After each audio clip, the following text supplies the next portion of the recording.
Teatru Forum este o metodă frumoasă care ajută oamenii și îi împuternicește să facă o schimbare la ei în comunitate, găsindu-și soluții la propriile probleme.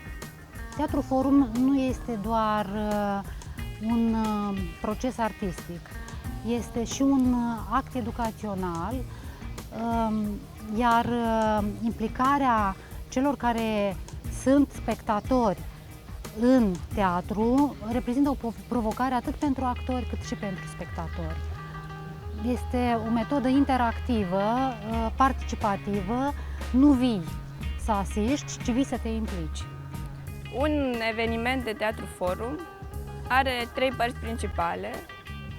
Momentul în care tu și echipa ta prezentați piesa în fața publicului. Partea a doua în care, cu ajutorul unui moderator căruia îi se zice Joker, discuți cu publicul despre ceea ce au văzut ei pe scenă. În partea a treia de forum, găsiți soluții problemei, dar nu oricum, nu prin discuție numai, ci le dai lor ocazia să vină pe rând pe scenă și să își joace poate chiar propriul personaj, încercând să împuternicească opresatul, că așa îi se zice în Teatru Forum, ca în final să nu mai ia o decizie greșită care să-i afecteze viitorul. Spectatorii își aduc contribuția, este foarte dinamic și se ajunge chiar și la rezultatul dorit de ei.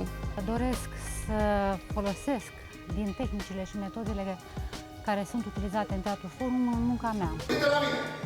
Ai răspuns la abatoanța? Că nu vrei să te duci?